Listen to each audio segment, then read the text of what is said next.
Welcome everyone to another episode of Markup Monday, episode 6. Real quick, I'm just going to go over a few pairs I'm looking at for the week.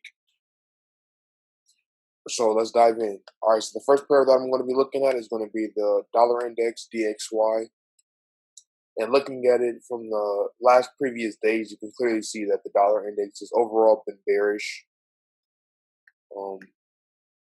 Starting from this sharp decline from here around 97.50.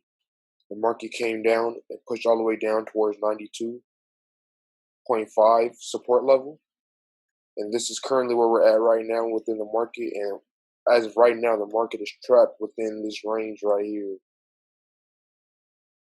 So ideally, what we would like to see is one or two scenarios. We would either like to see a clear break of this support right here, a clear break, retest, and if this holds right here on the retest, then we look for sales for the continuation to the downside. So that's the first scenario because of the overall bearish momentum. That's what I would be looking for. But now if the market, even if it breaks these lows, but it fails to close below the lows, if we still get a rejection within this area, then the next scenario would be an actual bounce from the support, probably do something like this and then give us a move to the upside like that before continuing the next bearish wave to the downside. So those are going to be the two ideal situations that I'm looking at for the overall dollar index. So I'm either going to wait for that break of support, catch it on the retest, and then catch the continuation trade of the overall bearish momentum, or I'm going to wait for a clear rejection of this clear support around 92.50. I'll wait for a clear rejection. If we get that clear rejection, I will need the market to break above 93. A break above 93, I would look to enter on the retest and ride it up towards 94 to 95 resistance level. All right. So that's overall how I'm looking at the dollar index, and you can kind of use the dollar index as kind of like a cheat sheet with other U.S. pairs. But just because the dollar index is moving one way doesn't mean all U.S. pairs are moving the opposite way. So you always have to do more than just correlation. Look at correlation. You always have to look at the specific pair and do your own technical analysis based off that specific pair. All right, so now I'm going to go into EURUSD. So similar to the dollar index, this is just kind of the same thing, just opposite. All right, so this region right here is where we're trapped pretty much within consolidation because the market has been having trouble to either break this level recently. Where is this? I can't even find it. Okay. All right, so pretty much all of this is consolidation as of right now. But since we're at these levels, the market is getting ready to show us something because it's at this key resistance level right here around 1.192. All right, so what I'll be looking for with this is either if the market, I'll be waiting to see if the market wants to hold. If the market holds within this level, even if it wicks past this and pushes up here, but the candlesticks fail to close above these highs to the left, then overall we could see a slight decline to the downside. All right, but now if we break these highs eventually, you have a higher probability trade if you eventually break the high and then catch it on the retest. For this example, because overall the momentum has been bullish, we just came from 1.110, pushed all the way up to this level right here, and then now we're in that consolidation. So if we finally get that break back above on that retest, this would be a good buy if we get a hold right here, and then we would just look to ride it to the upside like that. All right, but that's only if we get a break above 1.192 and then we retest and it holds. Then I'll be looking for buys to the upside. But now if we can't break above this resistance level, then we look for rejections back down to the downside. As of right now, because of how the market is looking, I would just kind of sit on my hands and wait. But I favor, as of right now, the market breaking these highs. I mean, it looks like it is due for a correction, but as of just looking at it as of right now, I would expect these highs to get broken, retest, and continuation. But we just need to take this day by day and wait to see how price reacts around this key supply zone. All right, that's Euro USD, USD CAD. So yeah, USD CAD has been pretty bearish lately. Also, possibly could drew a trend line from here to here, or started one from here down, just to help you.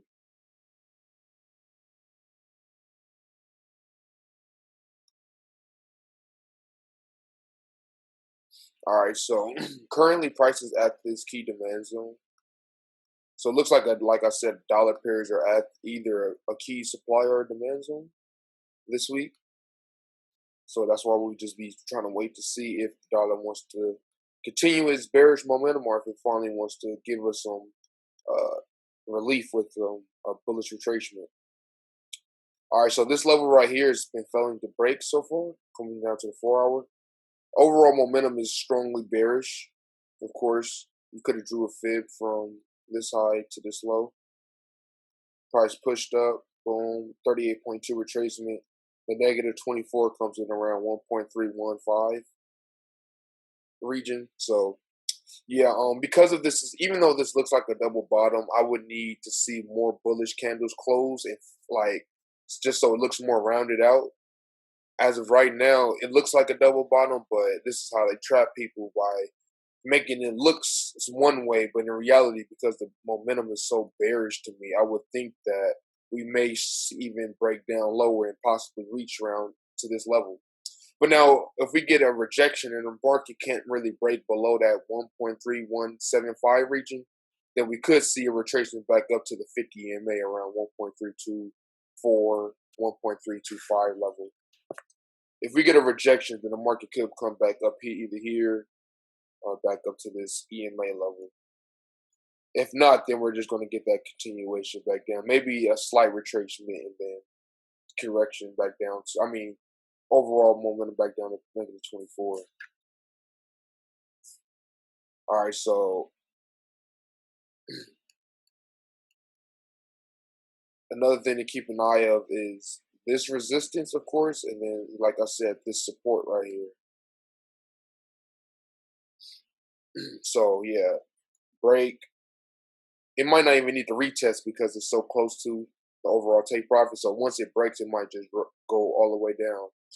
But in order for the momentum to shift, you would need to see this eventually get broken, retested, and then a break back above the trend line in order for the overall bullish momentum to be favorable. So as of right now, that's why I'm more so looking for bearish bias, because we have the descending trend line. The market is clearly moving in a downtrend. We drew a fib from the high to the low.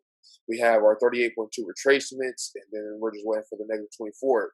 If we did our fib from this high to this low, the negative 24 would have already been hit. This is just the second hit, to where you can, profit twice on the same trade. You would have been able to draw your fib. So you can see the first time you would have been able to draw your fib from, boom, that high to this low. Price would have pushed up 61.8, and then boom, price would have hit negative 24 and then negative 61. Once that happens, you redraw your fib, delete and redraw. You would have started from this high down to this low. Boom, like that. Price pushes up 38.2 now. We would like for it to hit that negative 24 eventually. All right. GBPUSD.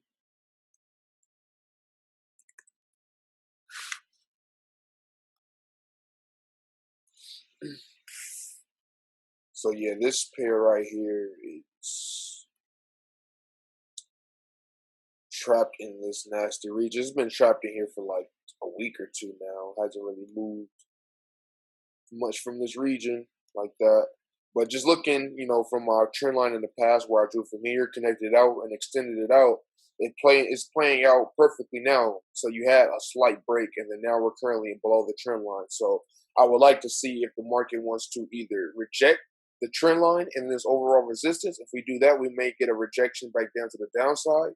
But now if we break above the trend line and break above the resistance, then overall I'm looking for GU to push higher. All right, now go pushing it down to the 4-hour time frame.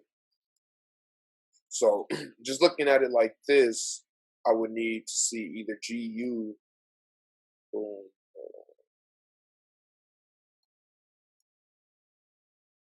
So because we have this trend line in this resistance, I would like to see GU either break above the trend line and the resistance, come back one more time for that retest, hold, and then I will look for buys if we get something like that in that scenario.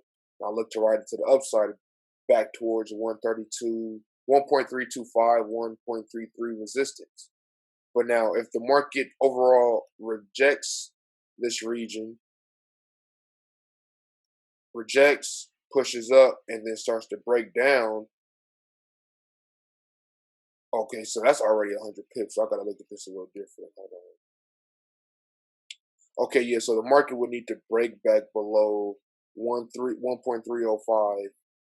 Break back below that where the 50 EMA is at. So in order for the bearish bars, I would need, of course, the market to reject this resistance, not break above that resistance region. Break below 1.3050, retest, and then if we get that retest, I would like for the market to push down to 1.30 to 1.2950 region like that. So those are the two scenarios I'm looking for with GU. As of right now, this market has been moving pretty slow. So that's why I say I'm just waiting to see for that breakout out of whichever direction, because this is when you have critical regions like this, if you're just patient, it's easier to actually catch the momentum of the trade. So just like how I know that at the top is a critical supply zone or a critical resistance, the fact that and I have a trend line right here, so I know that if the trend line is broken, that's already the first step to where the bulls are in control. Resistance, if that is broken, that's the next step of the bulls being in control. If 132 resistance is broken above, that's another step. So now that's 3 steps of the bulls taking control. The last step that you would need after all that is if the pullback is valid. Now on the pullback, if the pullback isn't extra out and it just pulls back slightly and then slowly starts to round out around a good region, then that's when you know that's going to be a good continuation buy. And then the same thing for the sales. If the market can't break above this critical supply zone or resistance zone and starts to show bearish strength, then we would need the market to break below that 1.3050 region. If we break below that on the retest of that, if we could get a hold around that region, then we can hold the market. We can hold this sell back down to 1.30 to 1.30 to 1.2950 region. So this is how you easily bank in 100 plus pips, just waiting, being patient, and then catching a higher probability type trade setup. All right. So I'm gonna go over a few more pairs, and then I'm gonna hop off. GBPAUD is another pair that I'm looking at. So with this pair is kind of tricky. So most recently we had price found support here, and then we had that sharp decline to the upside like that, and then from there the market is pushed back down, and then we found support around this region right here. So my two scenarios with this type of setup is this: because we had the market give us like an evening star pattern and break back below the 50 EMA right here, I would need to see the market either push up. If it pushes up and it can't reach back above these highs, then I would look for a sell back down to one more region, probably back down towards the 61 to the 72 region. All right, but now if the market holds here and it can't break back below this 1.8125 region, then I would look for the market to overall push back up and make new highs and reach this negative 24 around 1.85 region. So those are going to be my two scenarios. If I see that this is going to be a bullish moment, like this is the bullish wave here, this is the retracement, and then it formed a double bottom, and this looks like it's going to hold, then overall, I would just need first this resistance to get broken. If this resistance is broken, then it's going to be a higher probability, this is going to be a higher probability ratio that this negative 24 will get hit if these highs are broken to the left right here. And even if these highs are broken, like from the highs to up to the -24, it's still over 100 pips away. This is just the daily time frame, so it doesn't look like that. Like from there to there is almost it's 180 pips away. So just this to here, you know what I mean? So even if you kind of wait for this high to get broken, because these highs for sure need to get taken out too in order for you to start thinking strong bullish momentum. The market would need to take out these highs around 1.835 and then also take out the 1.84 highs in order to reach that damn near 1.86 region. But like I said, if this does not hold, then overall we would look for that decline back down towards this 1.795 region. All right. That's GA. Last pair I'm going to go over is going to be Euro JPY. Looking at this on the daily time frame, it overall looks bullish, but it looks like we're about to catch some type of retracement. So because we're about to catch some type of retracement, if we can break back below 12550, then we may see this push back down another 100 to 200 pips. I can see it push it back down on 124.5. If we break below this support region right here, I can see the market pushing back down towards this region, around this region, if not lower. I'm still overall bullish, but as of right now, it just looks like we're about to catch that retracement phase. The market, it came here, rejected, made a lower high here, lower low here, just made a new lower low, about to hit the 50 EMA. So now I'm going to see on that retracement if it wants to make a lower high and hold structure, I'll catch a sell, or if it eventually if the market finds support and then takes out this high right here, then overall this is just a retracement for the market to go higher. If these highs right here is broken, if those highs right there are broken, that's how I would look at it, as this just being the retracement. But now if the market pushes up and it fails to break above these highs, then that's when you can see it possibly push and make one more move to the downside. You also could have drew like a trend line like that. Boom, third hit right here. Drew a fib from this high here to this low. This would be like a 78.6 retracement and write it down. Like trading could be so simple, man. You just gotta find what really works for you. All right, so I went over about 5 to 6 pairs, if not a little bit more. So that's going to be it for this Markup Monday, episode 6. I'll look forward to posting next Markup Monday next week. I don't think I've posted it the last 2 weeks, so I got to make sure that we keep posting this more consistently. So if you guys are, seeing some type of value within the Markup Mondays, please subscribe to the YouTube channel or follow any of our Instagram pages or any type of follow us on social media, or you can find the free Telegram link in our bio. So anything we can do to help, we're just trying, get more consistent with helping people and putting out more content out in the world. So, all right, guys, I'll see you guys next week, and hope you guys have a good trading week.